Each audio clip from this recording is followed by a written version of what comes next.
নমস্কার, আমি নিবেদিতা মুখার্জি।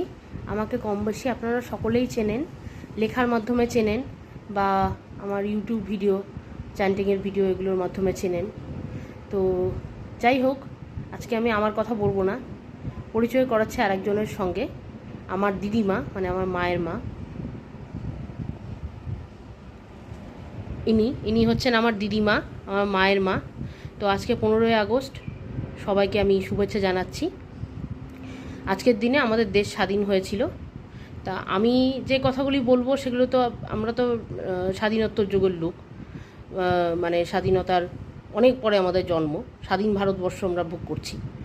তো আমরা আমাদের মতো করে বলবো আর কি, বা হয়তো কিছু লেখার মাধ্যমে তখনকার পরিস্থিতি আমি হয়তো ফোটানোর চেষ্টা করব। সেটা ঐতিহাসিক বর্ণনা হতে পারে, তো ঐতিহাসিক বর্ণনা সেটা পড়ে জেনে হয়তো বলছি। কিন্তু ইনি হচ্ছেন প্রত্যক্ষদর্শী, মানে ইনি যখন খুব ছোট তখন দেশ স্বাধীন হয়ে গেছিল। তো আমার দিদিমা শান্তিময়ী ভট্ট, উনি ওনার বাস্তব অভিজ্ঞতার কথা বলবেন, মানে ছোটোবেলায় ওনার যেটুকু মনে আছে দেশ স্বাধীন হওয়ার দিন কী হয়েছিল সেগুলো, সেই অভিজ্ঞতাগুলো শেয়ার করবেন আপনাদের সাথে। হ্যাঁ, হ্যালো। আজ 15ই আগস্ট, আমার সেই দিনটার কথা বারে বারে মনে পড়ছে। আমি তখন 10-11 বছরের মেয়ে। আমার তখন মনে পড়ছে সেই রাত্রি 12টার সময় সেই স্বাধীনতার দেশ স্বাধীন হলো। সকলে মেলে হই হই করে পটকা ফোটাতে লাগলো, শাঁখ বাজাতে লাগলো। আমি তখন বললাম, কী হলো, তবে দেশ স্বাধীন হয়েছে, ইংরেজ ভারত ছাড়বে। তাই সব সেই জয়গান করতে লাগলো, জনগণ মন, সব কত গান করলো। সেই সব দিনগুলো মনে আছে। আজকে বারবার সেই 15ই আগস্টের কথায় বারে বারে মনে পড়ছে সেই দিনটার কথা।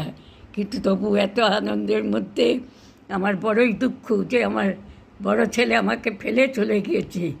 কিন্তু আবার একদিকে আনন্দ হচ্ছে যে আজ আমার বড় নাতি আমেরিকান গেল। কাজেই এই সুখ দুঃখ মিলিয়েই তো জীবন। এই নিয়ে আমি আজ 88 বছর পূর্ণ হয়ে গেল। এবার 79তে পড়ব। বসে বসে সব দেখছি বা ভোগ করছি। তা আপনাদের কাছে এই জানাই, এই আমার নমস্কার। সেই আমার চাক্ষুষ সেই কথাগুলো আজ মনে হচ্ছে। ঠিক আছে, তাহলে শুনে নিলেন আপনারা যে ওনার বাস্তব অভিজ্ঞতার কথা। আমার দিদিমা 88 বছর বয়স, তো ওনার বাস্তব অভিজ্ঞতার কথা আপনারা শুনে নিলেন যে স্বাধীনতার সময় ওনার কী দেখেছিলেন বা কী মনে হয়েছিল। তো আজকে এই বলেই আমি বিদায় নিচ্ছি।